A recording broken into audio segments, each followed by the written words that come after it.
Hello student. मैं नीरज कुमार स्वागत करता हूँ आपका यज्ञ विद्या में। आज मैं आपके सामने बिहार का आर्थिक समीक्षा और बिहार का बजट लेके आया हूँ। देखिए 30 तारीख को आप लोग का पेपर है, बस 10 दिन बचा हुआ है। तो मैं आज ये जो आर्थिक समीक्षा और बजट है बहुत ही छोटे रूप में आपके सामने लेके आया हूँ, क्योंकि मुझे पता है कि अब तक आप लोगों ने सारा पढ़ लिया होगा। और ये जो मेरा वीडियो है ये आपको एक तरह से रिवाइज कराएगा, साथ ही साथ कुछ आपको रियली बहुत अच्छे फैक्ट मिलेगा जो कि शायद एग्जाम के लिए बहुत जरूरी होने वाला है। मेरा आपसे निवेदन है कि 30 मिनट का वीडियो होगा, उसको बहुत ध्यान से देखिए, क्योंकि इसमें कम से कम 400 से 500 फैक्ट होगा। बहुत सारा फैक्ट आप लोग बिल्कुल जानते होंगे, मुझे पता है कि 10 दिन से पेपर का बचा है। लेकिन मेरा वादा है कि कुछ ना कुछ नया फैक्ट आपको मिलेगा जो एग्जाम में बहुत ही महत्वपूर्ण साबित हो सके। तो हम लोग शुरू करते हैं आर्थिक समीक्षा और बजट को। और एक चीज और मैं बता दूं कि एक और मैं सेशन लूंगा बिहार से संबंधित, बिहार करंट का, जिसमें आर्थिक समीक्षा और बजट के अलावा जो साल भर बिहार का घटनाक्रम हुआ है उसको लेके मैं कल आऊंगा। अभी हम लोग आर्थिक समीक्षा और बजट को देखते हैं। देखिए, आर्थिक समीक्षा और बजट में जो बच्चा बिल्कुल नया है, ग्रेजुएशन करके या इस साल बिहार का एग्जाम दे रहा है, उसको बस 30 सेकंड में मैं बता दूं कि आर्थिक समीक्षा पहले आता है, बजट बाद में आता है। बहुत बच्चे ये भी परेशान होंगे कि आर्थिक समीक्षा लिखा जाता है 22 और 23 और बजट लिखा जाता है 23 और 24, ऐसा क्यों लिखा जाता है? ये मैं बिगनर जो बच्चे उनको मैं बता दूं कि आर्थिक समीक्षा बच्चों होता है जो पिछला साल हुआ है उसका लेखा जोखा लेके हम लोग आते हैं आर्थिक समीक्षा में, कि पिछले साल जो भी कार्यक्रम शुरू किया गया है राज्य में उसका क्या विकास हुआ है। और बजट होता है जो भविष्य है, जो आगे आने वाला एक साल है उसमें गवर्नमेंट क्या क्या प्लान कर रही है उसको लेके आता है, उसे कहा जाता है बजट। इसीलिए आर्थिक समीक्षा पिछले साल का लेखा जोखा है और बजट भविष्य के लिए उठाया गया। तो हम लोग चलिए शुरुआत करते हैं आर्थिक समीक्षा से। इसमें आप देखिए कि आर्थिक समीक्षा में सबसे पहले ये लाया कब गया, तो लाया गया 27 फरवरी को 2023 को लगेगी। बस मैं फैक्ट जो इंपॉर्टेंट चीज है मैं उसी को बताऊंगा। आपको जो नोट्स है परेशान होने की जरूरत नहीं, अगर आप लोग नोट्स चाहते हैं तो जो भी ये पीडीएफ में मैं ऐप पे दे दूंगा, यज्ञ विद्या ऐप लोग उस पर जाके डाउनलोड कर सकते हैं। तो 27 फरवरी 2023 को लाया गया है आर्थिक समीक्षा, और ये 17वां आर्थिक समीक्षा है जो बिहार में लाया गया इस साल। इसमें कुल 14 अध्याय है। देखिए ये सब चीज बिल्कुल फैक्चुअल चीज है और एग्जाम में आ सकता है, खासकर ये अध्याय कितना, ये 14 अध्याय है, इसको ध्यान से लेके ये एग्जाम में आ सकता है। हम लोग का तरीका क्या है कि 14 अध्याय में जो जो इंपॉर्टेंट बात है वो मैं आपके सामने रखूंगा, बस उसको ध्यान रखना है। लिखने का कोशिश मत कीजिए, मैं आपको जो पीडीएफ है वो प्रोवाइड कर दूं, आप लोग आराम से उसे देख लीजिएगा। अभी क्या कीजिए, बस 25 से 30 मिनट आप लोग भगवान की कथा की तरफ इसका आनंद लेते जाए। इसमें से कुछ ना कुछ फैक्ट आपके दिमाग में आ जाएगा, बस एग्जाम में आ जाए उसे टिक करके आ जाना है, ठीक है। तो इसमें हम लोग देखते हैं क्या क्या चीजें, कि इसमें सबसे पहले क्या है कि स्थिर मूल्य पर सकल राज्य घरेलू उत्पाद में 2020-21 में -3.2% की तुलना में इस साल जो है, इस साल का मतलब हो गया कि 21-22 में 10.98% की वृद्धि किया गया। एग्जाम में पूछा जा सकता है इस साल क्या वृद्धि रहा है, 10.98% का वृद्धि रहा है। अब जो बिहार का प्रति व्यक्ति आय है, बिहार का प्रति व्यक्ति आय वर्तमान मूल्य पे 54,383 रुपया है, जबकि 2011-12 के स्थिर मूल्य पे 34,465 रुपया है। वर्तमान मूल्य पे 54,383 रुपया और स्थिर मूल्य पे 34,465। स्थिर मूल्य का आधार वर्ष क्या है, स्थिर मूल्य का आधार वर्ष है 2011।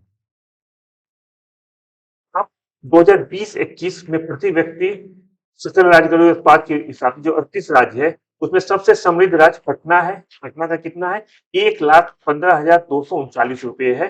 क्या है, सकल राज्य घरेलू उत्पाद में पटना का 1,15,239 रुपया है। बेगूसराय का 41,497, मुंगेर का 42,793। देखिए फैक्चुअल चीजें जो तीन समृद्ध राज्य है, तीन समृद्ध जिला है जो बिहार राज्य में, तीन समृद्ध जिला है, उसको आपको ध्यान रखना होगा कि क्या कितना प्रति व्यक्ति आय है। तो प्रति व्यक्ति आय सकल राज्य घरेलू उत्पाद के आधार पर बताया गया है कि पटना का सबसे ज्यादा है, कितना, 1,15,239 है।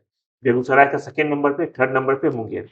हम लोग नीचे से देखते हैं, शिवहर का है 18,692, अररिया का 19,527, सीतामढ़ी का 20,631 रुपया है। आपसे हो सकता है रुपया कितना ये एग्जैक्ट नहीं पूछा जाएगा, आपसे पूछा जा सकता है तीन राज्य ऊपर से तीन राज्य नीचे, खासकर जो सबसे ज्यादा समृद्ध राज्य उसे ध्यान रखिए, और जहाँ पे सबसे कम है शिवहर उसे जरूर ध्यान रखिए। यहाँ पे एक डेटा दिया गया है, इसमें क्या किया गया, इसमें तुलनात्मक रूप से बताया गया है। इस रूप में तुलनात्मक रूप से देखिए वर्तमान मूल्य और स्थिर मूल्य दोनों के आधार पे क्या है बिहार का जो लेखा जोखा है वो बताया गया है। इसे भी एक बार ध्यान रखिए, जैसे कि बिहार का सकल राज्य घरेलू उत्पाद यह कितना है 21-22 में, ये है 6,75,448 करोड़ रुपया। बिहार का सकल राज्य घरेलू उत्पाद स्थिर मूल्य पे कितना, स्थिर मूल्य पे 4,28,065 करोड़ रुपया है स्थिर मूल्य पे। स्थिर मूल्य पे 10.98% की वृद्धि हुई, हम लोग शुरू में भी देखे थे। यहाँ पे 2-3 और फैक्ट है, जैसे कि बिहार का निवल राज्य घरेलू उत्पाद कितना है, निवल राज्य घरेलू उत्पाद है बिहार का, जो वर्तमान मूल्य है उसमें 6,14,425 करोड़ रुपया। हो सकता है डिजिट अगर मैं एक दो आगे पीछे, क्योंकि आप भी जानते हैं डिजिट इतना याद रखना बहुत मुश्किल है, तो आप लोग जो यहाँ पे लिखा गया उसको फॉलो कीजिए। 6,14,421 करोड़ रुपया है वर्तमान मूल्य पे बिहार का, जबकि 2011-12 के स्थिर मूल्य पे एनएसडीपी जिसे कि निवल राज्य घरेलू उत्पाद कहते हैं वो कितना है 3,82,274 करोड़ रुपये। प्रति व्यक्ति प्रति व्यक्ति बिहार में सकल राज्य घरेलू उत्पाद पे प्रति व्यक्ति कितना आए हैं, प्रति व्यक्ति आए हैं वर्तमान मूल्य पे 54,383। देखिए 2-3 चीजें, ये चीज अगर आप लोग ध्यान नहीं रखें तो एग्जाम में आप लोग से गलत हो सकता है। क्या गलत हो सकता है, अगर प्रति व्यक्ति आय पूछा जाए, सबसे पहले आपको देखना होगा क्वेश्चन में क्या पूछा जा रहा है, क्वेश्चन में सकल लिया हुआ है कि निवल दिया हुआ है। अगर सकल राज्य घरेलू उत्पाद होगा तो उसका अलग आंकड़ा है, निवल राज्य घरेलू उत्पाद होगा उसका बच्चों अलग आंकड़ा है, पहला चीज। दूसरा चीज ये भी ध्यान रखना होगा कि वर्तमान मूल्य पे पूछा जा रहा है या स्थिर मूल्य से पूछा जा रहा है। ये दो चीज को बिल्कुल याद रखिए एग्जाम में देने से पहले, इसलिए मैं चार्ट पे दिया हूँ कि आप लोग बिल्कुल आपको कोई भी कंफ्यूजन नहीं होगा। तो क्या क्या करना है, पहले ये देखना है कि पूछा क्या जा रहा है, सकल राज्य घरेलू उत्पाद पे पूछा जा रहा है या निवल राज्य घरेलू उत्पाद पे प्रति व्यक्ति आय पूछा जा रहा है, पहला चीज। दूसरा चीज वर्तमान मूल्य पे पूछा जा रहा है या स्थिर मूल्य पे पूछा जा रहा है। स्थिर मूल्य पे आंकड़ा 2011-12 आधार बस लिया जाता है, उस आधार पे होता है। ये दो चीज आप लोग याद रखेंगे। तो हम लोग चलते हैं कि प्रति व्यक्ति आय सकल राज्य घरेलू उत्पाद में कितना है बिहार का वर्तमान मूल्य पे 54,383 रुपया और स्थिर मूल्य पे 34,465 रुपया है। प्रति व्यक्ति निवल राज्य घरेलू उत्पाद वर्तमान मूल्य पे कितना है 49,470 रुपया है, जबकि 2011-12 के स्थिर मूल्य पे कितना है 30,779 रुपया है। बच्चों यहाँ तक बस इतना में ही हम कम से कम 25-30 फैक्ट आप लोग को मैंने बता दिया। तो ये फैक्ट अगर आप लोग बहुत अच्छे से जान रहे हैं तो बिल्कुल इसको ज्यादा परेशान होने की जरूरत नहीं है। अगर जो बच्चा नहीं जान रहा है उसको अच्छे से इसको देख लीजिए। आगे हम लोग देखते हैं कि सकल राज्य घरेलू उत्पाद में विभिन्न क्षेत्र है, प्राथमिक द्वितीय और तृतीय क्षेत्र होता है, उसमें कितना हिस्सा रहा। तो देखिए जो प्राथमिक क्षेत्र होता है उसमें 2021-22 में 21.2 प्राथमिक क्षेत्र का हिस्सा था, 21-22 में कंपेयर, अगर पिछले साल से कंपेयर करते हैं अर्थात 20-21 से, तो ये 21.4। इस साल क्या हुआ, इस साल 0.2% की कमी आई है इसमें प्राथमिक क्षेत्र में। अगर हम लोग बात करें सकल राज्य घरेलू उत्पाद में, प्राथमिक क्षेत्र में इस साल 0.2% की कमी आई है। इस साल सकल राज्य घरेलू उत्पाद में प्राथमिक क्षेत्र का हिस्सा कितना 21.2% है, जबकि पिछले साल 21.4% था। तो इस साल 0.2% की कमी आई है। आपसे बिल्कुल पूछा जा सकता है किस क्षेत्र में कमी आई है, आप लोग को ध्यान रखना होगा कि प्राथमिक क्षेत्र में कमी आई है। क्या कमी आई है, 0.2% की कमी आई। हम लोग देखते हैं द्वितीय क्षेत्र, तो द्वितीय क्षेत्र में भी इस साल कमी आई है। कितना कमी आई है, तो इस साल अगर हम लोग देखते हैं 21-22 का आंकड़ा, तो 21-22 में द्वितीय क्षेत्र का हिस्सा 18.1% है, कि पिछले साल 20-21 का तुलना करें तो 19.3 था, अर्थात इस साल -1.2% की कमी है। दो क्षेत्र में कमी आया, जो तृतीय क्षेत्र है उसमें इस साल उसका योगदान ज्यादा है कंपेयर टू लास्ट ईयर। इस साल कितना योगदान है, इस साल 60.7% है, 60.7%। पिछले साल कितना था 59.3, 59.3% पिछले साल योगदान था तृतीय क्षेत्र का सकल राज्य घरेलू उत्पाद में। अर्थात इस साल कितना वृद्धि हुआ है, इस साल 1.4% का वृद्धि हो गया। कोई कंफ्यूजन, कंफ्यूजन है तो दोबारा इसको मेरे वीडियो को पॉज करके सुन लीजिएगा, कंफ्यूजन दूर हो जाएगा। फिर भी अगर कोई दिक्कत हो मैसेज कीजिए मुझे किसी भी माध्यम से सोशल मीडिया पे, मैं आपको तुरंत रिप्लाई करूंगा जैसे ही समय मिलता है। अब हम लोग देखते हैं, जो पहले भी बता दिया हूं एक बार फिर देख लीजिए। एग्जाम में दो चीज पूछा जा सकता है कि सबसे ज्यादा प्रति व्यक्ति सकल राज्य घरेलू उत्पाद में किसका है, पटना का, और सबसे कम शिवहर का। मैंने पहले भी बताया, पहले कहा, पहले 3 बताया था, देखेंगे यहाँ पे 3 का दिया हुआ है। यहाँ पे इसलिए बता दें कि बहुत इंपॉर्टेंट चीज है कि सबसे ज्यादा और सबसे कम। यहाँ पे 3 सबसे ज्यादा है, 3 सबसे कम है, लेकिन आप लोग देखिए जो सबसे ज्यादा है और सबसे कम है उसका नाम तो बिल्कुल होना चाहिए, उसमें कभी भी कंफ्यूजन का गुंजाइश नहीं रखना चाहिए। अब हम लोग देखते हैं कि सबसे समृद्ध और सबसे गरीब राज्य जिला का मापदंड दिया गया। पैमाना क्या है, पैमाना उसका ये है प्रति व्यक्ति के आधार पे, पेट्रोल के आधार पे, डीजल प्रति व्यक्ति के आधार पे, ये 5 मापदंड दिया गया अंतर करने का सबसे समृद्ध और सबसे गरीब जिले में। सेम मैंने एक चार्ट में दे दिया, आप लोग इसे अच्छे से देख लीजिए। 2021-22 में राज्य का प्रति व्यक्ति निवल राज्य घरेलू उत्पाद जो है 2020-21 के 28,127 रुपए से 9.4 से बढ़ के 30,779 रुपए हो गया है। कितना बढ़ा है? 9.4% की वृद्धि हुई है। अब मुद्रास्फीति का तुलना करके पिछले साल और इस साल इन्फ्लेशन का बहुत इंपॉर्टेंट चीज होता है इन्फ्लेशन। इन्फ्लेशन किसे कहते हैं?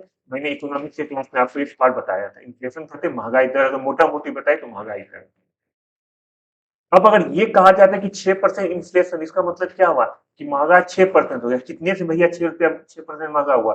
क्या आलू का दाम 6% हो गया है? तो देखो होता क्या है बच्चों की इसका तुलना क्या है पिछले साल से। आज 20 सितंबर है, आज 20 सितंबर 2023 है। तो अगर आज कहा जाए कि 20 सितंबर को इन्फ्लेशन भारत में 5% है, इसका मतलब हो गया कि 20 सितंबर 2022 पिछले साल अगर हम एक बास्केट ले लेते जिसमें बहुत सारा कमोडिटी है, ये अलग फिर देखा जाएगा कि थोक मूल्य आधार पर मुद्रास्फीति, खुदरा मूल्य के आधार पे मुद्रास्फीति जो थोक होता है उसमें बहुत सारे कमोडिटी को लिया जाता है। उस कमोडिटी एक बास्केट में जितने भी कमोडिटी है उसका एक साल पहले जो वैल्यू था और इस अभी जो वैल्यू है उसके बीच में अंतर को कहा जाता है इन्फ्लेशन रेट। जैसे अगर कोई भी मान लीजिए बास्केट में 5 सामान है, 5 आदत सामानों के आधार पर इन्फ्लेशन को जांच रहे हैं, देख रहे हैं, उस 5 सामान का दाम पिछले साल 2022 में आज के ही दिन 100 रुपया, ठीक एक साल बाद आज के ही दिन उस 5 सामान का दाम आज 105 रुपया है बच्चों। इसका मतलब हो गया कि इन्फ्लेशन रेट 5% हो गया। इन पांचों सामान का पिछले साल जो दाम था बस कंपेयर करते हैं अभी जो दाम है उसके बीच का अंतर ही कहलाता है इन्फ्लेशन रेट। लोग समझ गए होंगे। अब हम लोग देखते हैं कि सितंबर 2021 और सितंबर 2022 में क्या कंपेयर किया जाता है ग्रामीण शहरी क्षेत्र का बिहार में। तो यहाँ पे एक चार्ट बहुत ही आसान तरीके से दिया गया, इसे जरूर आप लोग देख लीजिए कि 21-22 में ग्रामीण शहरी और संयुक्त रूप से इन्फ्लेशन रेट क्या रहा है। हो सकता है कि बहुत स्पेसिफिक ना पूछ के डायरेक्ट पूछा जाए तो आप 9.7 देंगे। अगर स्पेसिफिक पूछा जाए कि ग्रामीण क्षेत्र में भी इन्फ्लेशन रेट क्या है तो 9.3। देखिए ये जो चीज बताया जा रहा है, ये चीज बताया जा रहा है आपको जो इकोनॉमिक सर्वे उसके आधार पर बताया जा रहा है। शहरी क्षेत्र में 12.2% इन्फ्लेशन रेट है। अब हम लोग देखते हैं जो अध्याय 2, मैंने पहले ही बोला था जो आर्थिक समीक्षा विभाग है उसको 14 अध्यायों में बांटा गया है। पहला क्वेश्चन यही से बनता है कि कितने अध्यायों में? 14 अध्याय में। पहला अध्याय आप लोगों ने देख लिया, पहला अध्याय का नाम है बिहार का अर्थव्यवस्था एक अवलोकन। देखिए एग्जाम में इतना स्पेसिफिक जरूरी नहीं पूछेगा कि पहला अध्याय का क्या नाम है, लेकिन अगर मेरी मानिए तो एक बार जरूर देख लीजिए। एग्जाम में एक क्वेश्चन से इन या आउट हो सकते हैं आप लोग। 14 अध्याय है, बहुत ज्यादा पैनिक होने की जरूरत नहीं है। 14 अध्याय मतलब 14 मिनट, एक बार बस आंख के सामने से गुजर जाना चाहिए किस अध्याय का टॉपिक क्या था। पहला अध्याय का देख लिया, अब हम लोग देखते हैं सेकेंड सेकेंड अध्याय। जो दूसरा अध्याय उसका नाम है राजकीय व्यवस्था। में क्या क्या कहा गया उसमें मेन मेन चीज भी मैं आपके सामने बता रहा हूँ। देखिए ये जो सेकेंड अध्याय है, ये जो सेकेंड अध्याय है, अब यहाँ पे अगर हम देखते हैं, शुरुआत करते हैं कि इस साल राज्य सरकार का कुल व्यय 1,93,000 करोड़ रुपया था। 2021-22 में 1,93,000 करोड़ रुपया था। 21-22 में मैंने बताया कि समीक्षा में, आर्थिक समीक्षा में पिछले वर्ष समीक्षा के नाम से पता चल रहा है आर्थिक समीक्षा, समीक्षा करना, पिछले साल का समीक्षा किया जा रहा है। वर्ष 2021-22 में राज्य सरकार का कुल व्यय 1,93 लाख करोड़ रुपया था। ठीक है, इसमें से 1.59 लाख करोड़ रुपया जो है राजस्व व्यय था और 0.34 लाख करोड़ रुपया जो पूंजीगत व्यय था। परसेंटेज में भी दिखा दिया गया है। अगर हम लोग बात करें राजस्व व्यय का तो वो था 82.4%, 82.4% जो था वो था राजस्व व्यय पिछले साल की अगर बात करें तो। और पूंजीगत व्यय कितना था? पूंजीगत व्यय था 17.6%। इसको बहुत अच्छे से ध्यान रखिएगा, ये एग्जाम में आ सकता है। अगर सरकारी व्यय में सामाजिक व्यय को दिया जाए जिसका कि बहुत ज्यादा वेटेज, तो ये है 39.3% है। देखिए इसमें बहुत सारा इंपॉर्टेंट चीज है, लेकिन मैं आपको वो चीज बता रहा हूँ जो इंपॉर्टेंट पे भी इंपॉर्टेंट है, जो येलो से हाईलाइट किया गया तो बहुत अच्छे से आप लोग देखिए। बहुत कम में मैंने येलो लगाया जो बहुत ज्यादा इंपॉर्टेंट है, जिसको आप लोग को बिल्कुल एक बार जरूर देखना चाहिए, उसको मैंने लगाया है तो उसको जरूर देखिए। अब 21-22 का अगर देखते हैं, 2021-22 को अगर देखते हैं तो राजस्व लेखे से में प्राप्ति जो है 23.9% बढ़ के 1,58,797 करोड़ रुपया हो गया। जबकि इस लेखे में व्यय 14.1% बढ़ा और ये 1,59,220 करोड़ रुपया हो गया। इसके चलते राज्य सरकार अपना राजस्व घाटा 96.3% से घटाकर पहले क्या था 96.3% से घटाकर पहले ये था 11,325 करोड़ रुपया था, उसके बाद ये घटाकर 422 करोड़ रुपया लगने में सफल रहा है इस प्रयास के कारण। अब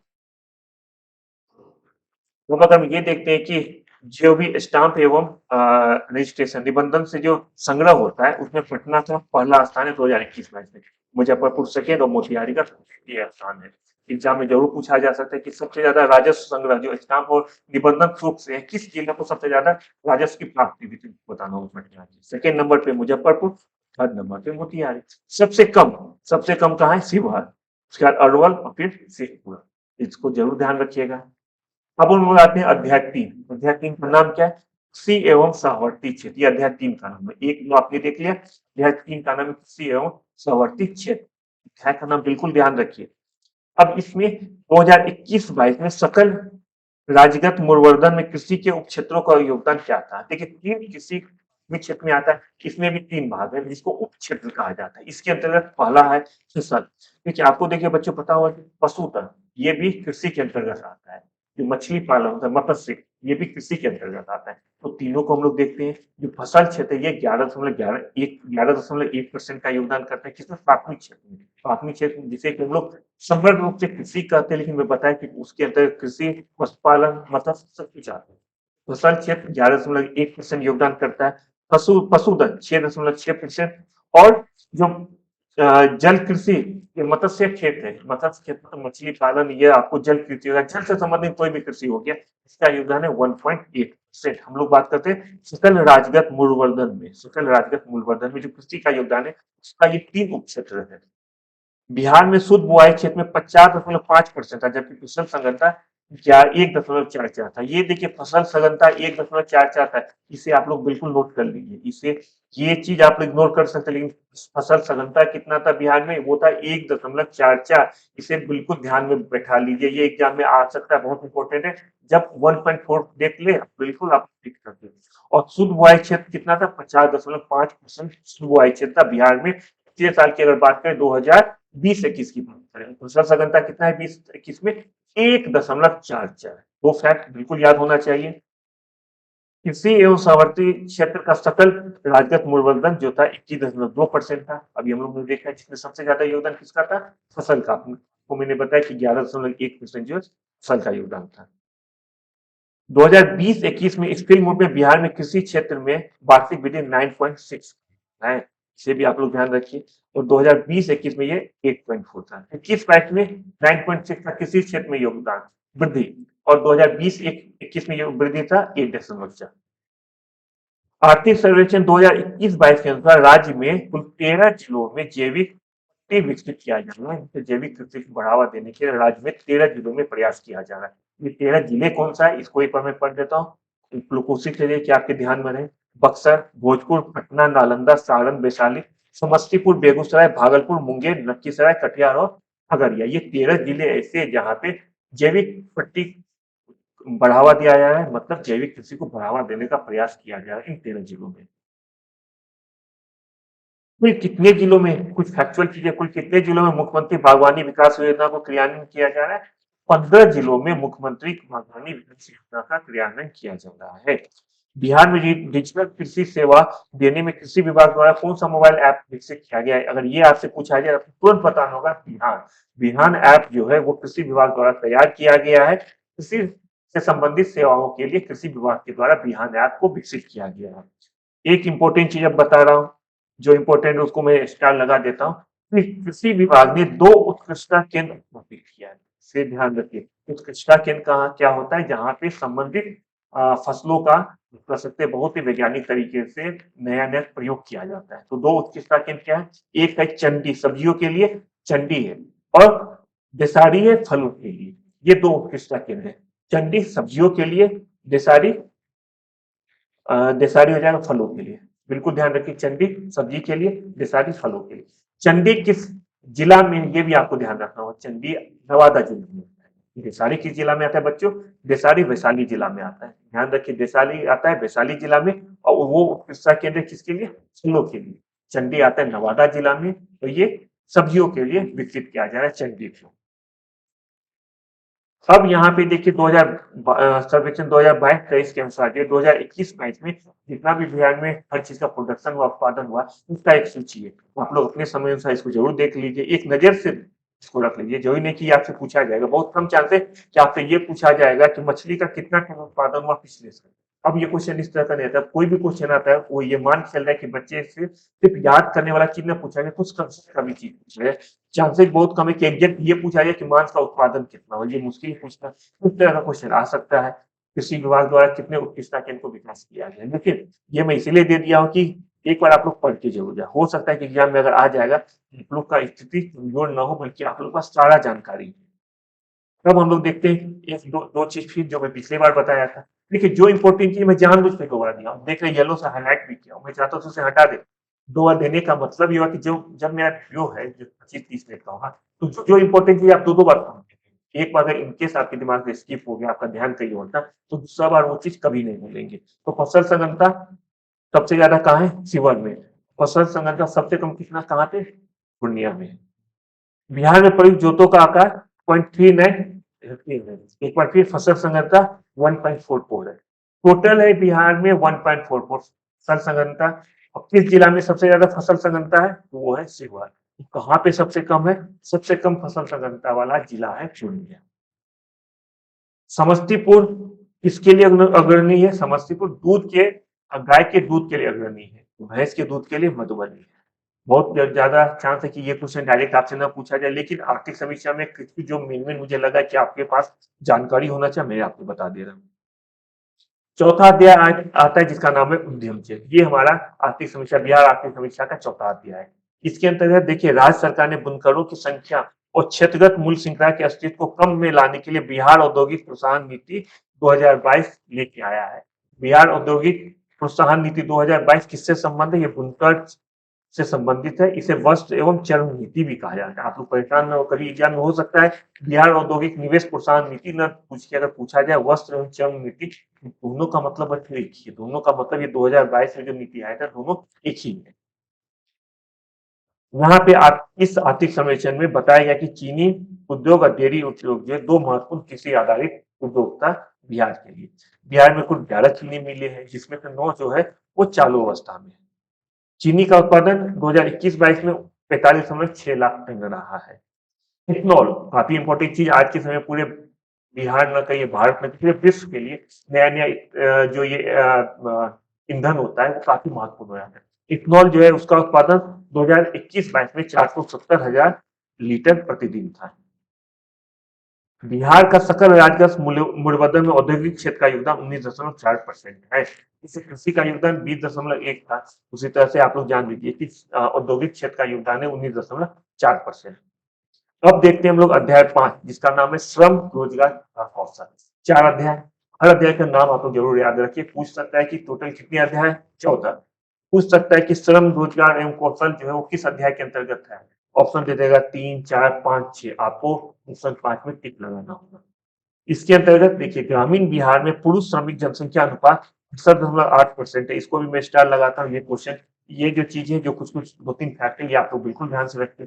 ग्रामीण बिहार में पुरुष श्रमिक जनसंख्या अनुपात जो है 68.8% है, जबकि संपूर्ण भारत में ये 77.9% है। पूरे इंडिया में 77.9 है, जबकि बिहार में कितना है? बिहार में 68.8 है। शहरी बिहार के मामले में पुरुष श्रमिक जनसंख्या अनुपात संपूर्ण भारत के 75.6 की तुलना में शहरी अगर देखा जाए बिहार में तो 64.6% है। जो शहरी श्रमिक जनसंख्या अनुपात भारत की अगर बात करें तो वो 75.6% है श्रमिक जनसंख्या अनुपात, जबकि सिर्फ अगर बिहार का शहरी क्षेत्र का बात करें तो वो आपको आ जाता है 64.6% आ जाता है। बिहार में पुरुष श्रमिक की औसत दैनिक कमाई 338 रुपया है और महिला की कितनी है? 244 रुपया है। पुरुष श्रमिक की औसत कमाई 338 रुपया, महिला की 244 रुपया है। और दोनों के बीच अंतर कितना का है? 28% का अंतर है पुरुष और महिला के बीच में। अगर पूरे भारत का बात करें तो भारत में 36% का अंतर है पुरुष का वेतन और महिला का वेतन। खासकर श्रमिकों की मैं बात कर रहा हूँ। पूरे भारत में पुरुष श्रमिक और महिला श्रमिक के बीच का अंतर जो है वो 36% का है, बहुत ज्यादा है। बिहार में ये 28%, ये भी ज्यादा है क्योंकि पुरुष और महिला के बीच में श्रम को लेके बिल्कुल भी बराबरी होना चाहिए। लेकिन बिहार में अंतर है, भारत में भी अंतर देखने को मिलता है।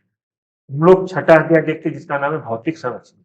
यहाँ पे देखिए 2021-22 में परिवहन एवं संचार क्षेत्र में 20.4% की देश प्रतिशत की सर्वाधिक वृद्धि दर्ज की गई है। किसमें? परिवहन एवं संचार के क्षेत्र में 20.4% की। ठीक है, अब कुछ कुछ हम लोग देख लेते हैं कि कितना किलोमीटर किस एरिया में था। तो बिहार में कुल पथ घनत्व जो है ये 3166.9 किलोमीटर प्रति 1000 वर्ग किलोमीटर भौगोलिक क्षेत्र में। कितना? 3166 किलोमीटर। 1000 किलोमीटर में 3166 किलोमीटर, जो देश में केरल और पश्चिम बंगाल के बाद सर्वाधिक है। तो आप लोग सोचते होंगे कि 1000 किलोमीटर में 3000 कैसे हो गया, ज्यादा कैसे हो गया? क्या आप लोग समझ रहे हैं कि 1000 वर्ग किलोमीटर क्षेत्रफल में बिहार में पथ घनत्व 3166 किलोमीटर। 1000 में 3000 कैसे हो जाएगा भैया? 3166 कैसे हो जाएगा? अगर आप लोग समझ रहे हैं बहुत अच्छा, अगर जो बच्चा नहीं समझ रहा बिल्कुल संक्षिप्त में बता दूं।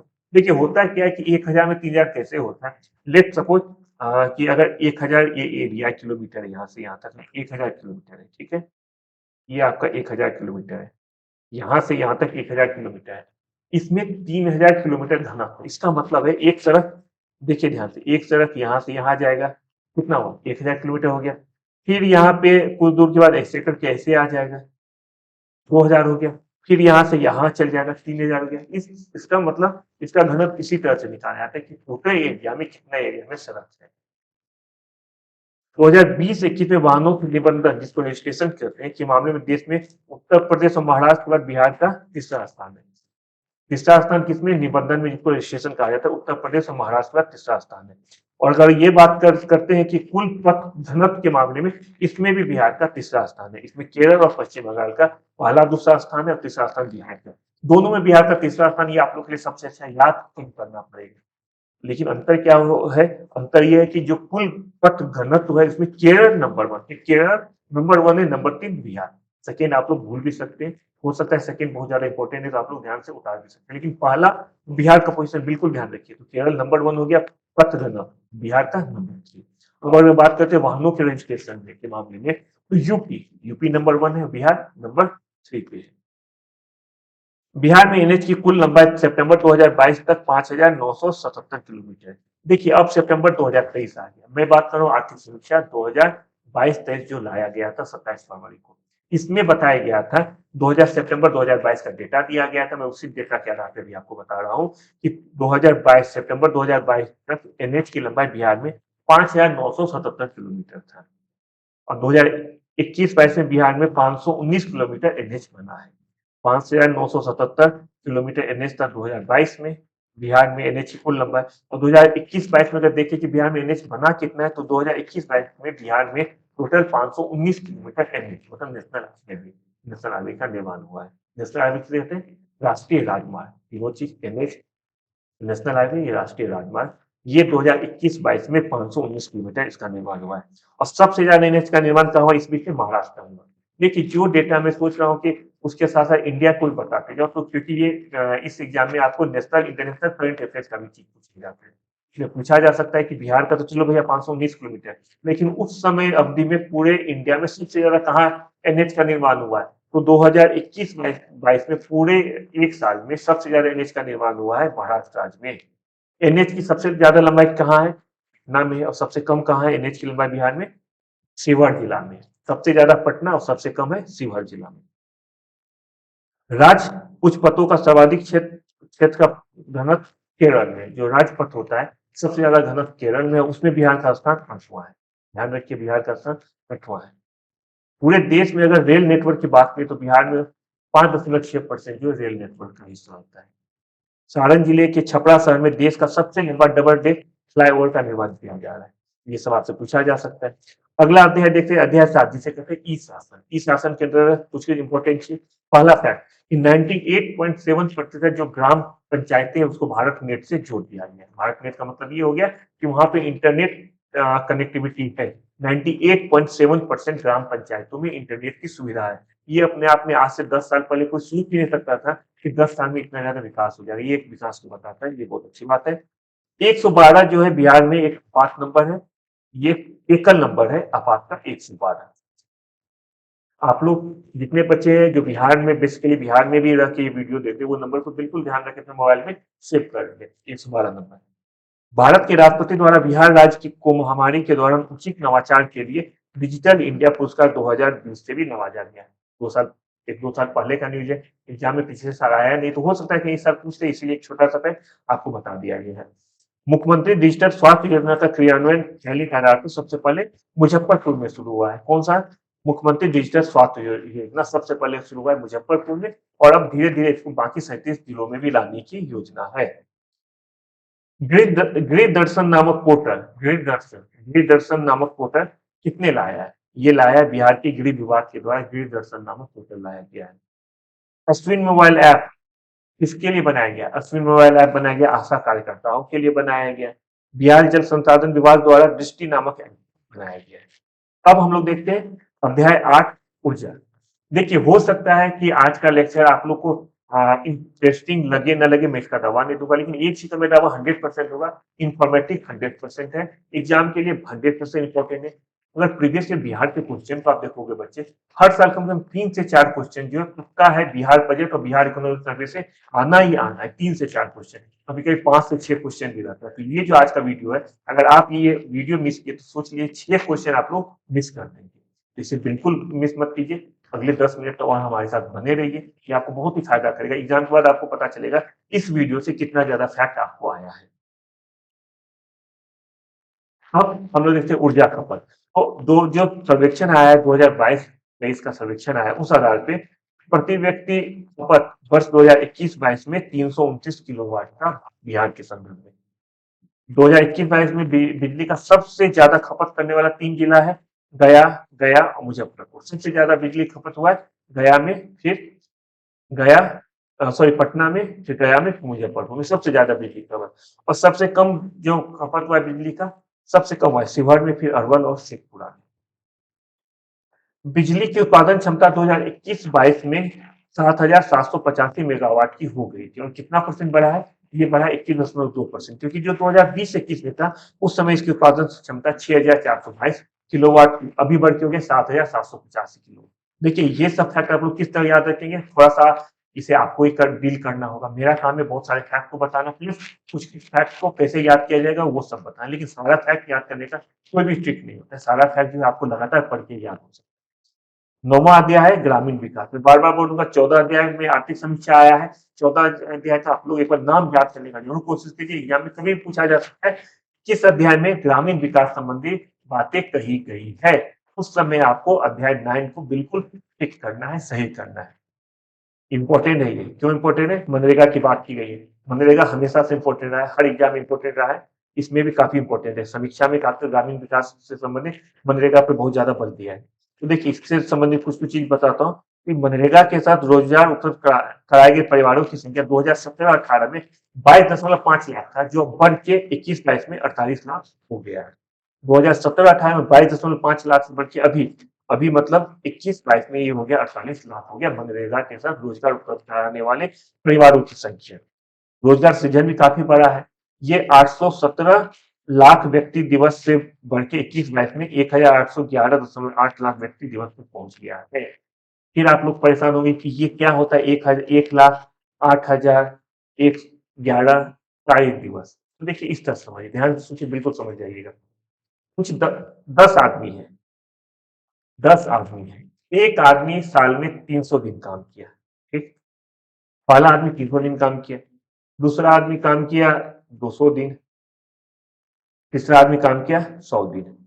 मान लीजिए 3 आदमी का हम लोग देख रहे हैं, 10 का काफी लंबा हो जाएगा, समय लगेगा। 3 आदमी, एक आदमी को मनरेगा के साथ साल में 300 दिन काम मिला, दूसरे आदमी को 200 दिन काम मिला, और तीसरे आदमी को कितना काम मिला? 100 दिन काम मिला। तो टोटल कार्य दिवस अगर सिर्फ 3 आदमी के संबंध में देखते हैं, अगर मान के चलिए कि बिहार में सिर्फ 3 आदमी है, तो कहेंगे कि 600 कार्य दिवस बिहार दिया है इस साल। अगर सिर्फ 3 आदमी बिहार में है, और 3 आदमी में एक आदमी 300 दिन काम किया, दूसरा 200 दिन और तीसरा 100 दिन, इसका मतलब है कि बिहार सरकार ने मनरेगा के साथ कुल 600 कार्य दिवस उपलब्ध कराए हैं मनरेगा समिति को।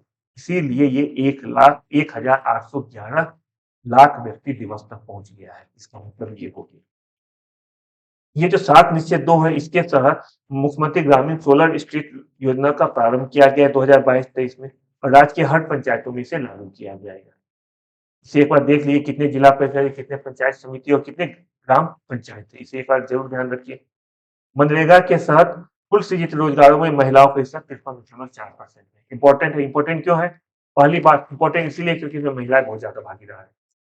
महिलाएं पुरुषों से ज्यादा मनरेगा के तहत रोजगार मिला है, 53.4% मिला है महिलाओं को रोजगार, बहुत ज्यादा इंपॉर्टेंट है। तो आपने सोचा है कि बिहार में क्यों महिलाओं को इतना ज्यादा रोजगार मिला है मनरेगा के साथ, पुरुषों को कम मिला है? इसके पीछे वजह क्या है? क्या पुरुष काम नहीं करते हैं, ये महिलाएं ज्यादा काम करती है, महिलाओं को ज्यादा रोजगार मिला है? इसके पीछे एक वजह है जो मैं बताता हूँ। आप देखते होंगे बिहार में, खासकर बिहार का बनावट इस तरफ है कि बिहार से ज्यादातर श्रमिक जो दिहाड़ी मजदूरी करते हैं, वो आप देखते होंगे हरियाणा या आपको पंजाब, मुंबई, दिल्ली ये सब जगह काम करने चले जाते हैं। घर में उनकी बीवी रहती है, ये लेडीज ज्यादा रहती है गाँव में। तो इसीलिए मनरेगा के तहत बिहार में ज्यादातर महिलाओं को रोजगार मिला है, 53.4% का रोजगार मिला है बिहार में महिलाओं को मनरेगा के साथ। एक नगर विकास को देखिए ध्यान से, नगर विकास में इंपॉर्टेंट है कि इसमें डेटा चेंज हो गया। बिहार में टोटल जनसंख्या नगरों में जो निवास करते हैं वो डेटा चेंज हो गया। चेंज क्यों हुआ? इसके पीछे भी लॉजिक है, लॉजिक भी बताऊंगा, कितना हुआ है वो भी बताऊंगा। कुल आबादी जो 2011 के जनगणना के अनुसार, 2021 में जनगणना हुआ नहीं है बिहार में, पूरे इंडिया में नहीं हुआ है कोविड के कारण। तो जो 2011 का जनगणना के अनुसार बिहार में कुल शहरी आबादी 1.18 करोड़ था, 1.18 करोड़ था। लेकिन राज्य सरकार चाहता था बिहार का कि ग्रामीण एरिया को शहरी एरिया में तब्दील करने के लिए, इसलिए उन्होंने क्या किया, 9 नए नगर परिषद और 111 नए पंचायत स्थापित किए। 9 नगर परिषद, 111 नगर पंचायत का स्थापना किया बिहार सरकार ने ग्रामीण एरिया को शहरी एरिया में तब्दील करने के लिए, जिससे शहरी आबादी बढ़ जाए। 2011 में जब शहरी आबादी 1.18 करोड़ था, तो इसकी आबादी को बढ़ाने के लिए बिहार सरकार द्वारा ये काम किया गया। उसके बाद क्या हो गया कि 2022 में बिहार की जनसंख्या, शहरी जनसंख्या बढ़ के 2.02 करोड़ हो इस काम को करने से। अब बिहार में शहरीकरण 11.3% से बढ़ के 16.3% हो गया है। पहले था 11.3%, अब हो गया 16.2%। टोटल आबादी पहले 1.18 करोड़ था, वो अब बढ़ के हो गया 2.02 करोड़। ठीक है। पटना जिले शहरी आबादी सबसे ज्यादा कहाँ का है? पटना का। पटना का टोटल 44.3% आबादी शहर में रहता है। सेकेंड नंबर पे मुंगेर, वहाँ पे 28.3% आबादी शहर में रहता है। तीसरे नंबर पे नालंदा आता है, यहाँ पे 26.5% आबादी शहरों में रहता है। 11वां अध्याय हम लोग देखते हैं बैंकिंग। बैंकिंग सहवर्ती क्षेत्र, बैंकिंग सेक्टर को, बैंकिंग से संबंधित जो बातें आर्थिक समीक्षा 2022-23 में किया गया, कहा गया बिहार से संबंधित, उसको हम लोग देखते हैं। 2022 तक बिहार में टोटल 7,113 बैंक शाखाएं थी, जो कि 2021 की तुलना में बढ़ गया है। 21 में 7,676 था, इसमें 7,713 है, लगभग 40-50 बैंकिंग ब्रांच जो है वो बढ़ गया।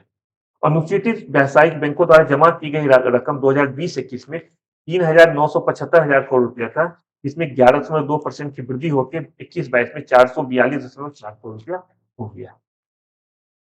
तो हम देखते हैं कि जितना भी बिहार में निजी बैंक क्षेत्र में ऋण जमा अनुपात जो है वो 87.2% था, जबकि सार्वजनिक क्षेत्र में 41.9% ऋण जमा अनुपात। सरकारी सार्वजनिक क्षेत्र में 41.9% है और निजी क्षेत्र में 87.2। अगर बिहार के संदर्भ में हम लोग एनपीए की बात करते हैं, नॉन प्रोडक्टिव एसेट्स, एनपीए की बात करते हैं बिहार के संदर्भ में, तो मार्च 2021 में ये 11.8% से मार्च 2022 में घट के 11.3% हो गया एनपीए। मार्च 2022 में व्यवसायिक बैंकों की जो एनपीए है वो 2021 के 10.2% से घटकर 8.2% हो गया। इसको बहुत अच्छे से ध्यान रखिएगा बच्चों, बहुत इंपॉर्टेंट चीज है एनपीए से संबंधित। और ये भी यहाँ पे मैंने बताया था मनरेगा, इसे भी मुझे लगता है ये लिखते, इसे भी आप लोग को ध्यान रखिएगा। इसे मैंने स्टार लगाया ही है, जहाँ पे स्टार लगाया हुआ है बच्चे उसे बिल्कुल आप लोग अच्छे से ध्यान रखिए, एग्जाम में पूछने का बहुत ज्यादा संभावना है। बिहार आर्थिक सर्वे 2021-22 के अनुसार बिहार का ऋण जमा अनुपात कितना बढ़ा है, कितना परसेंट हो गया? 44.2% हो गया ऋण जमा अनुपात आर्थिक सर्वेक्षण 2021-22 के अनुसार। आप लोग डेटा को पढ़िए, ऋण जमा अनुपात क्या होता है आगे हम लोग डिटेल में बात करेंगे। ठीक है। बिहार के 3 जिले देखिए, राष्ट्रीय औसत अभी 72.1% है ऋण जमा अनुपात, लेकिन 3 ऐसे भी जिले हैं जिसका ऋण जमा अनुपात राष्ट्रीय औसत से भी ज्यादा अच्छा है। कौन कौन सा है? यह है पूर्णिया, अररिया और किशनगंज। यहाँ पे ऋण जमा अनुपात भारत के जो ऋण जमा अनुपात है 72.1 उससे भी ज्यादा है। सबसे कम कहाँ रहा है ऋण जमा अनुपात? मुंगेर में सबसे कम ऋण जमा अनुपात रहा है। अब हम लोग देखते हैं अध्याय 12 जिसका नाम है मानव विकास। 2005-6 से 2021-22 तक 16 वर्षों में सामाजिक सेवा पे 11 गुना से ज्यादा खर्चा किया, 11 गुना ज्यादा खर्चा किया गया। और स्वास्थ्य के क्षेत्र का अगर बात करें सबसे ज्यादा किसमें किया गया है? स्वास्थ्य पर लगभग 11 गुना ज्यादा खर्चा किया गया और शिक्षा पर लगभग 8 गुना ज्यादा खर्चा किया गया। ये सब बहुत ज्यादा इंपॉर्टेंट नहीं है, लेकिन कुछ कुछ चीज जिससे कि आपके ध्यान में रहे। जहाँ पे स्टार लगा वो सोचिए कि एग्जाम के दिन आप सुबह में उसको आपको देख के जाना है। एग्जाम के दिन भी 12 बजे से अगर एग्जाम होता है सुबह 8 बजे 5 बजे आप लोग जग के जो रिवाइज करते हैं, जो स्टार लगा हुआ है वो सब चीज आपको बिल्कुल देख के जाना है। अब हम लोग देखते हैं कि जनकालीन जीवन संभावना जो है 2006 से 10 के बीच में 65.8 वर्ष था, वो बढ़कर अब 59.5 वर्ष हो गया है। एक नॉर्मल डेटा है, आप लोग बिल्कुल अपने ध्यान में रखिए। यहाँ पे देखिए एक योजना है पीएम पोषण योजना। पीएम पोषण योजना का लक्ष्य क्या है कि दो इंपॉर्टेंट चीजें बच्चों के लिए, एक है भूख और एक है शिक्षा। उससे संबंधित योजना है जिसे नाम दिया गया पीएम पोषण योजना। इसका लक्ष्य देश के अधिकांश बच्चों को दो अस्थायी समस्याओं भूख और शिक्षा से समाधान कराना है। और 2017-18 में पीएम पोषण में 63.1% बच्चों को ये इसका लाभ मिला था, जो अब बढ़ के 64.4% हो गया है। ये कुछ आंकड़ा है, इसे आप लोग जरूर ध्यान रखिए। अब हम लोग देखते हैं अध्याय 13 जिसका नाम दिया गया बाल विकास। देखिए बाल विकास में एक दो इंपॉर्टेंट चीज है। सबसे पहला इंपॉर्टेंट चीज है कि राज्य सरकार द्वारा 2013-14 से बाल बजट तैयार किया जा रहा है। 13-14 से समय की बाल विकास सेवा के लिए बजट प्रावधान है वो लगातार बढ़ रहा है। 2017-18 के 988 करोड़ रुपया था 2017-18 में, जिसके लिए समेकित बाल विकास के लिए 2017-18 में 988 रुपया था, 88 करोड़ था, जो कि 2021-22 में 1758.4 करोड़ रुपया हो गया, अर्थात 14.9% का वृद्धि दर्ज किया गया है। हम लोग अंतिम अध्याय देखते हैं जिसका नाम दिया गया पर्यावरण जलवायु परिवर्तन एवं आपदा प्रबंधन। ये हमारा आर्थिक समीक्षा का 14वां और अंतिम अध्याय है। इसमें हम लोग बात करते हैं, जो समीक्षा किया जाता है कि देश में कहाँ पे कितना बारिश रहा, मौसम क्या रहा, इस सब से संबंधित है। तो 2021 में बिहार में औसतन 1414 मिलीमीटर वर्षा हुआ है, जो दीर्घकालीन औसत 31% अधिक है। और राज्य का औसत न्यूनतम तापमान 30 डिग्री सेल्सियस और औसत उच्चतम तापमान 42.5 डिग्री था। 1 जुलाई 2022 डेट को मैं स्टार मार्क लगा दे रहा हूँ। 1 जुलाई 2022 से क्या किया गया है, जितने भी प्लास्टिक के उत्पाद है उसके आयात भंडारण वितरण इस पे निषेध लगा दिया है। देखिए प्रैक्टिकली हम लोग देखते हैं तो हम लोग अभी भी पाते हैं कि अभी भी ये बहुत हद तक चल ही रहा है, बहुत कम रुका है, लेकिन सरकारी कागजों में 1 जुलाई 2022 लिखा गया है। आप लोग को 1 जुलाई 2022 को बिल्कुल ध्यान रखना है कि इस दिन से प्लास्टिक के उत्पाद के वितरण पे, उत्पादन में सब चीज पे रोक लगा दिया गया। 2021-22 में जल जीवन हरियाली अभियान के तहत 5 करोड़ वृक्षारोपण करने का लक्ष्य रखा गया था। 5 करोड़ और कुल मिला के इसके अंतर्गत 388.07 लाख मतलब 3.88 करोड़ वृक्षारोपण किया गया। लक्ष्य रखा गया था 5 करोड़ वृक्ष लगाने का, पूरा किया गया 3.88 करोड़ वृक्ष लगाया गया। अपने आप में बहुत ज्यादा नंबर है। पश्चिम कोसी नहर योजना के तहत 403 करोड़ रुपया का व्यय जो मधुबनी और दरभंगा जिलों में नई सिंचाई प्रणाली के तहत किया जा रहा है। कौन कौन सा जिला लाभान्वित होगा? दरभंगा और मधुबनी जिला लाभान्वित होगा। अब आर्थिक सर्वेक्षण के अनुसार बिहार राज्य को 3 कृषि जलवायु क्षेत्रों में बांटा गया है। कौन कौन सा है? देखिए जो उत्तर पश्चिम क्षेत्र इसके अंतर्गत 13 जिला आएगा, यहाँ पे है। जो उत्तर पूर्वी क्षेत्र इसके अंतर्गत 8 जिला आएगा और दक्षिणी क्षेत्र के अंतर्गत 17 जिला आएगा।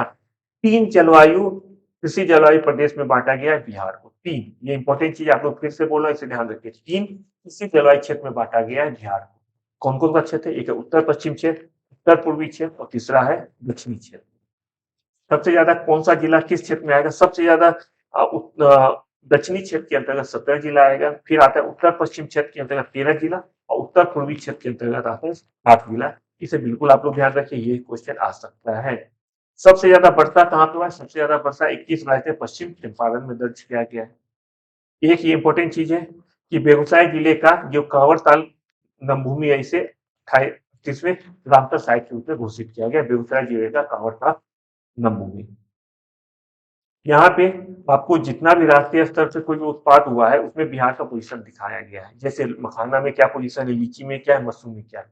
आप लोग जो प्रथम है उसको तो बिल्कुल याद रखना है। मखाना में प्रथम है, आपको पता होगा कि लगभग पूरे इंडिया में जितना भी मखाना होता है एग्जैक्ट हो सकता है मैं कुछ मिस कर जाऊं, लेकिन 75% से ज्यादा मखाना सिर्फ और सिर्फ बिहार में होता है।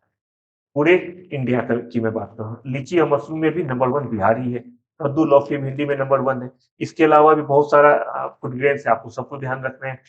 बहुत ज्यादा इस पे समय मत दीजिए कि किसमें तीसरा किसमें चौथा है, क्योंकि आप लोग परेशान हो जाएंगे। बस ये दो को एक बार ध्यान रखिए जिसमें नंबर वन पे बिहार है। बिहार आर्थिक सर्वेक्षण 2022-23 के अनुसार 2020-21 में कितना उत्पादन, कितना उत्पादकता में जो नंबर वन रहा है उसको बिल्कुल ध्यान रखिए। अनाज में धान में उत्पादन कितना हुआ है, उत्पादकता कितना हुआ है, दोनों को ध्यान रखिए।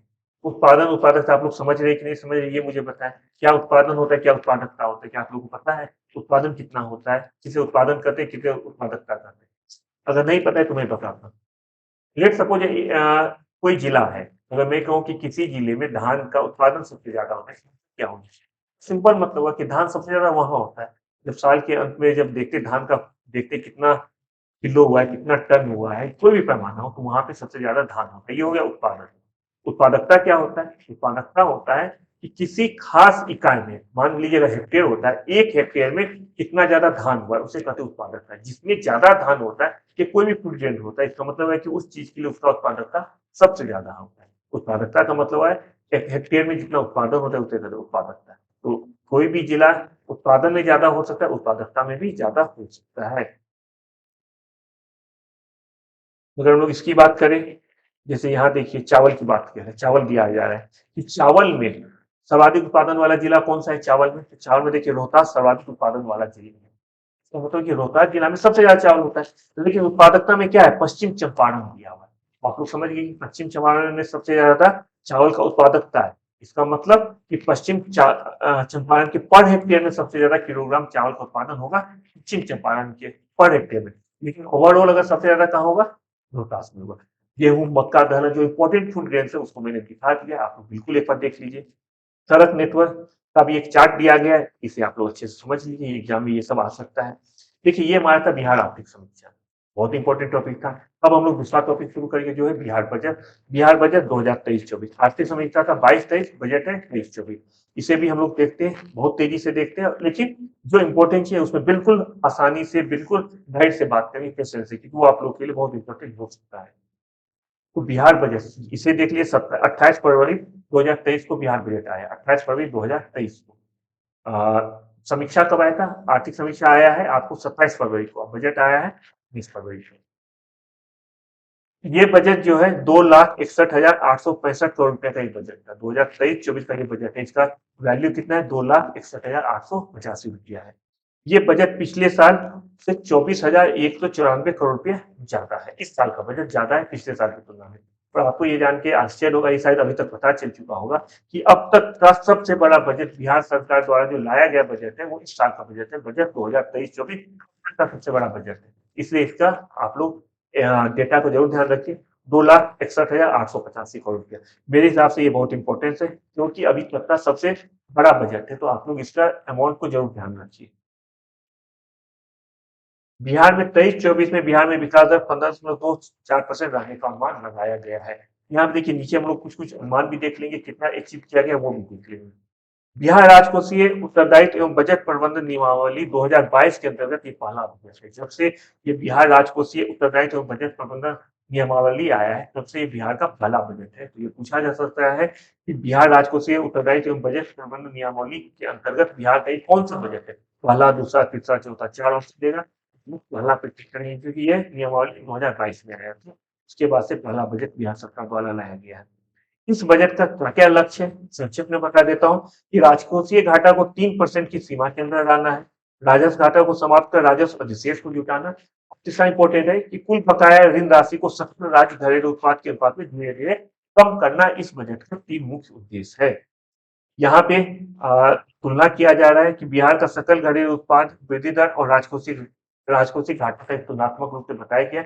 इसे एक बार देख लीजिए। जो 2021-22 का है, वास्तविक बताओ जो अचीव किया गया है, जो सकल घरेलू उत्पाद में वृद्धि है वो 10.9 है, हम लोग समीक्षा में देख चुके हैं।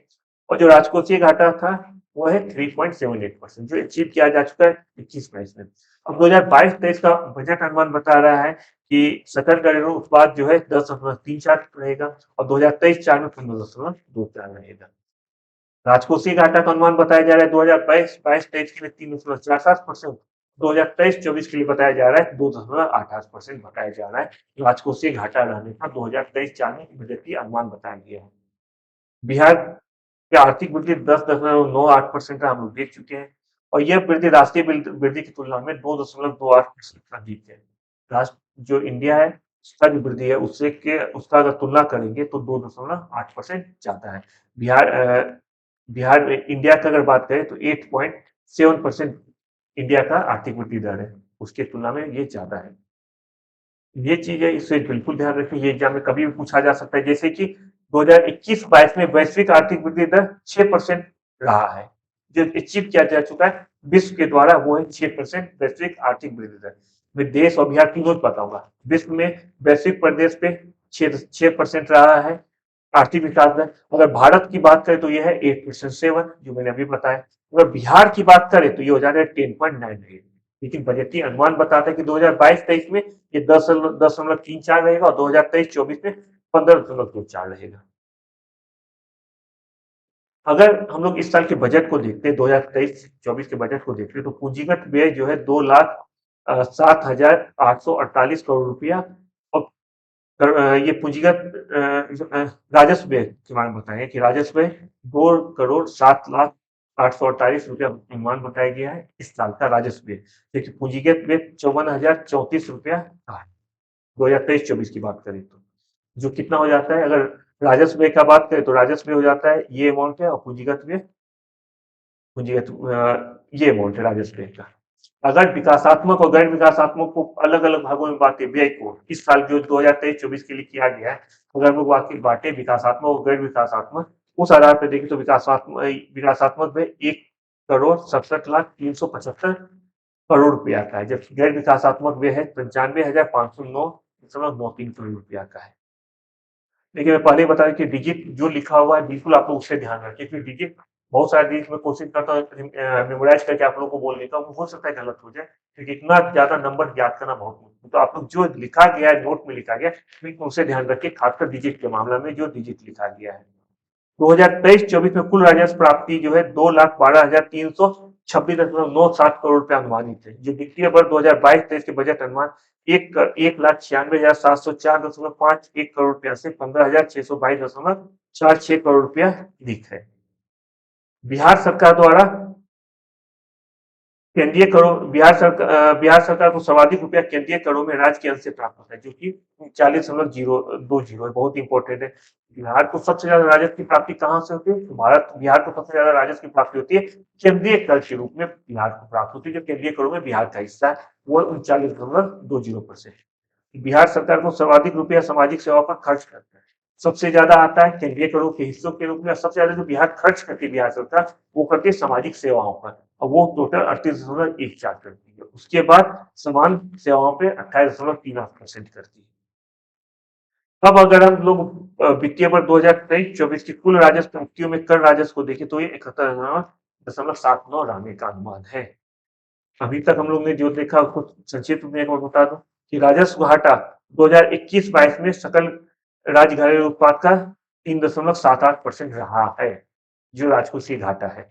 जो 2022-23 में वो 3.47% रहने का अनुमान है। 23-24 में 2.98% रहने का अनुमान है। हम लोग अभी तक ये सब चीज पढ़ चुके हैं। जो राजस्व बजट है 23-24 में वो 10.52 रहने का अनुमान है।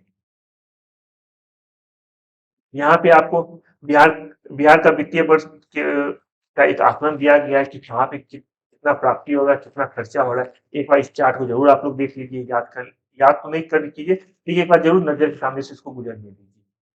अब एक दो इंपॉर्टेंट चीज है जो एग्जाम में आ सकता है, वो आप देखते हैं, चाहे आप केंद्रीय बजट की बात करें, राज्य का केंद्रीय बजट, राज्य का बजट की बात करें, रुपया कहाँ से आता है, कहाँ जाता है, मतलब किस नीति से बहुत ज्यादा राजस्व की प्राप्ति होती है, किस जगह खर्चा होती है, इसे आप लोग ध्यान रखिए, एग्जाम में हमेशा आता है।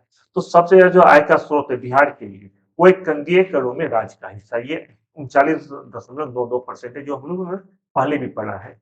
केंद्रीय करों में राज्य का हिस्सा 39.20% है।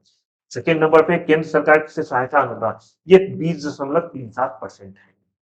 राज्य सरकार का कर अनुदान 18.96% है। ये 6 आइटम दिया गया है, 6 नए के स्रोत दिए गए, इसे बिल्कुल अच्छे से रखें। कभी कभी एग्जाम में आप देखते होंगे कि ये क्वेश्चन लगभग हमेशा पूछता है, क्रम दे दिया जाता है, 3-4 आपको स्रोत दिया जाएगा आय का स्रोत, आपको बताना होगा कम से ज्यादा कहाँ कम मिलता है आय का स्रोत, उससे ज्यादा होते जाता है। ये आप 6 को बहुत अच्छे से ध्यान रखिए कितना आता है।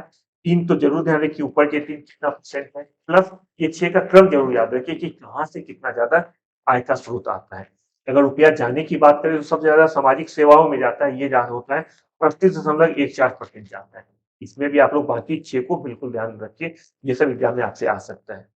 अगर हम लोग बात कर रहे हैं इस साल 2023-24 की सरकारी नौकरियों में, तो इस साल लक्ष्य रखा गया कि 4 लाख सरकारी नौकरी क्रिएट करेगा बिहार सरकार 2023-24 के बजट सत्र में, 4 लाख। साथ ही साथ 10 लाख रोजगार सृजन का भी बात की गई, उसका भी प्रावधान रखा गया। अब देखते हैं कि अगले साल क्या होने वाला है।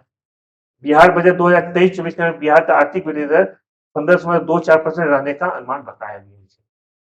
अगर हम लोग ये बात करते हैं कि जितने भी मेन मेन एरिया है उसमें 23-24 में क्या खर्च किया गया, किस मद में सबसे ज्यादा खर्च किया गया, तो शिक्षा में सबसे ज्यादा खर्च किया है, कितने 22.20% शिक्षा पे खर्च किया गया। ग्रामीण विकास पे खर्च किया गया 15.19%।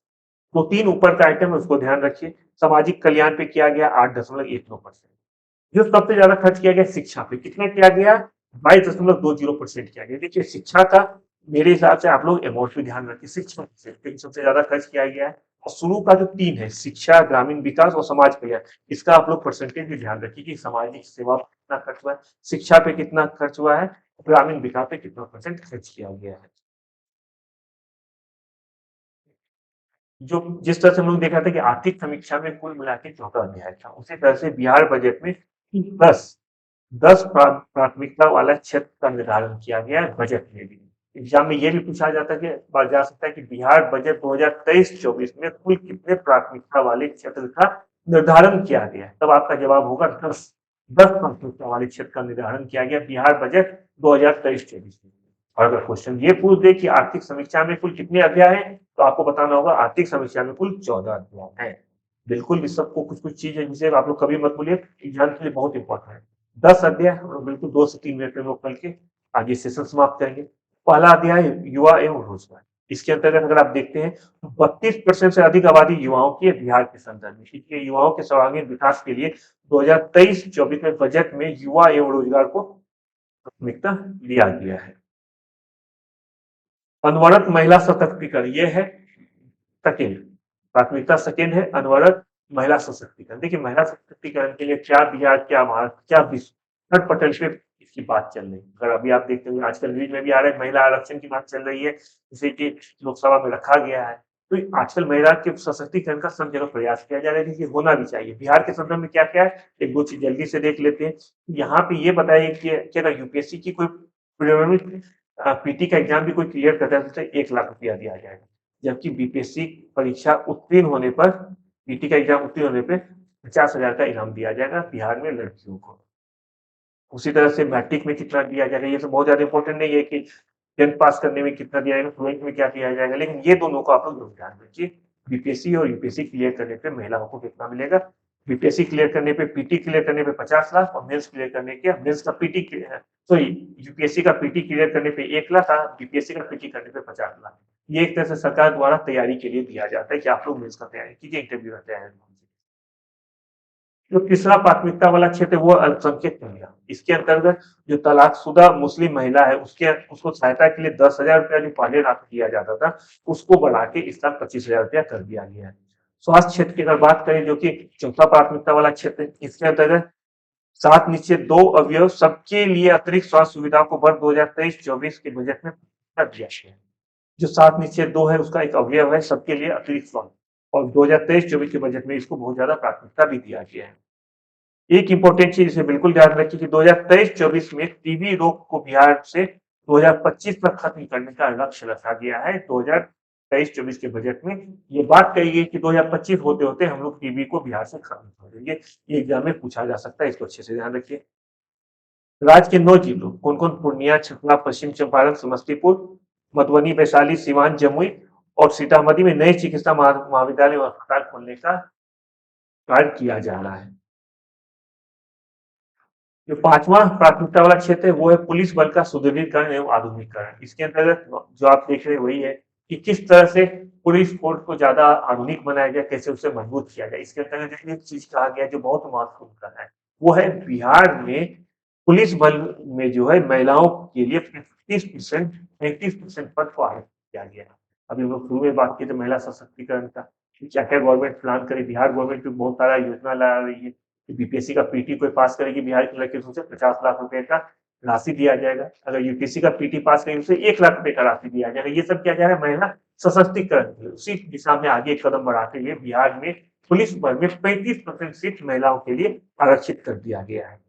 अगर हम लोग कृषि एवं ग्रामीण विकास पे बात करें बजट में, तो इसके अंतर्गत हर खेत सिंचाई का पानी जो निश्चित 2 का एक अवयव है एवं स्वच्छ गांव समृद्ध गांव के लिए कृषि एवं ग्रामीण विकास में वर्ष 2023-24 में बहुत ज्यादा प्राथमिकता दिया गया है, क्योंकि ये निश्चित 2 के अंतर्गत ये आता है, हर खेत सिंचाई का पानी और स्वच्छ गांव समृद्ध गांव। इसलिए बजट में भी इस पे काफी ज्यादा जोर दिया जा रहा है। जो चौथा जो चौथा कृषि रोड मैप है उसका समय अवधि क्या है? उसका समय अवधि 1 अप्रैल 2023 से 31 मार्च 2028 तक, टोटल 5 साल का अवधि है चौथा कृषि रोड मैप। और इसके अंतर्गत दलहन और तेलहन के फसल पे ज्यादा जोर देने की बात कही गई, जिसका कि बजट में भी उल्लेख किया गया।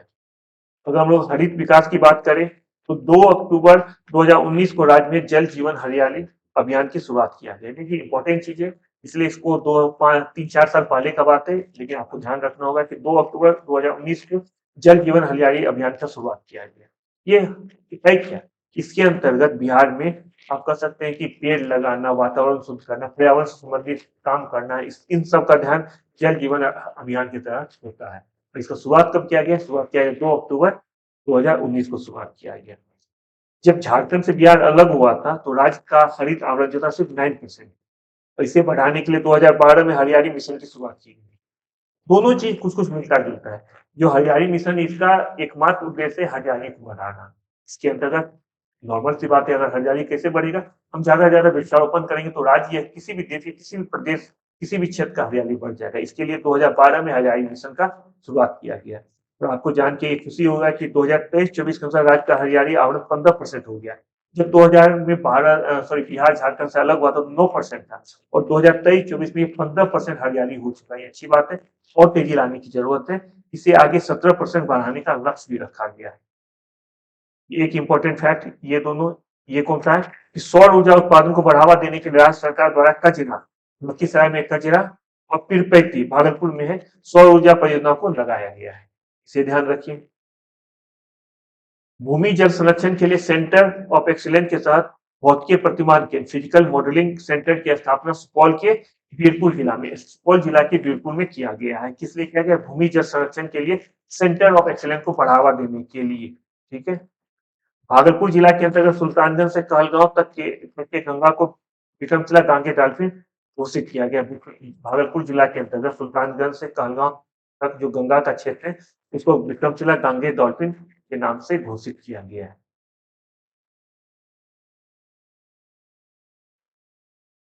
दो और फैक्ट है वो हम लोग देख लेते हैं। जो 8वां प्रायोरिटी सेक्टर है, प्राथमिकता वाला क्षेत्र जो बजट में बताया गया है, वो है आधारभूत संरचना। इसके अंतर्गत 2023-24 में 7,408 किलोमीटर लंबाई की ग्रामीण सड़कों को निर्माण करने की बात कही गई है।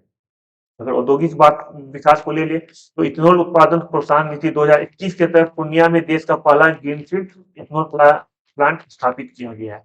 देखिए कितना इंपॉर्टेंट है, भारत में सबसे पहला एथेनॉल प्लांट कहाँ बनाया गया? पूर्णिया में स्थापित किया गया।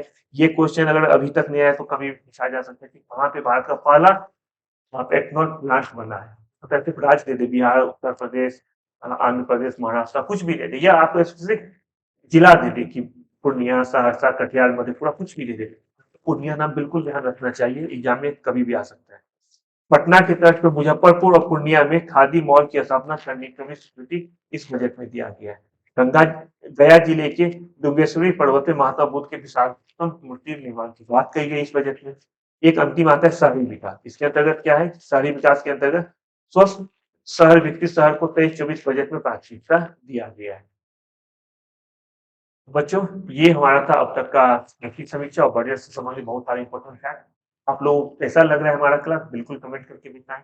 कोई सुझाव हो, अपना सारा सुझाव हमें दे सकते हैं। हम लोग आपका क्रिटिसाइज को भी एक्सेप्ट करते हैं, अप्रिशिएट करते हैं उसे भी एक्सेप्ट करते हैं। तो मन में अगर कोई शंका है वो भी बताएं, आगे क्या चाहते हैं वो भी बताएं। तो ये आर्थिक समीक्षा और बजट आज कंप्लीट हो गया है। इसमें बहुत सारा फैक्ट था, मुझे लगता है कि 500-600 से ज्यादा फैक्ट होगा। जो जो इंपॉर्टेंट है जैसे मैंने येलो से हाईलाइट किया है, इसे आप लोग जरूर याद रखें। यहाँ पे स्टार लगा दिया है, वो तो सोचिए एग्जाम में कभी भी आ सकता है, उसको बिल्कुल ध्यान से देखिए। कल एक और वीडियो मैं आप लोग के लिए लाऊंगा जिसमें इस साल पूरे 2023 में अगस्त तक का जो भी घटनाक्रम है, अगर मैं बात करूँ 2022 से ही, 2022 के अक्टूबर नवंबर से लेके इस साल के अगस्त तक का कोई भी घटनाक्रम जो कि 30 सितंबर जो आपका बीपीएससी नहीं हो रहा है जिसके लिए जरूरी है, वो मैं आपके लिए लेके आने वाला हूँ। ये दोनों वीडियो जो है, चाहे बिहार का बीपीएससी का एग्जाम दे रही है, अभी 12 एसएससी के लिए आया हुआ, इंटर पास बच्चों के लिए आया है, सबके लिए समान रूप से उपयोगी है। बिहार का कोई भी एग्जाम होगा वहां पे आर्थिक समीक्षा बिहार का, बजट बिहार का पूछा ही जाएगा। बिहार का साल भर का घटनाक्रम पूछा ही जाएगा। तो कल हम लोग बिहार के साल भर के घटनाक्रम पे बात करेंगे, प्लस बहुत सारे एमसीक्यूज देखेंगे जिसमें बजट, आर्थिक समीक्षा और उसके साथ साथ बिहार में एक साल का जो भी घटनाक्रम है उससे संबंधित क्वेश्चन एमसीक्यूज में आपके सामने रखूंगा। तो बिल्कुल अच्छे से पढ़िए, बहुत 10 दिन एग्जाम को टेंशन फ्री होकर पढ़ाई कीजिए, टेंशन ले लीजिए, अच्छे से पढ़ाई कीजिए। अपना बहुत अच्छे से ख्याल रखते हैं। हम लोग मिलते हैं नई वीडियो। Bye bye.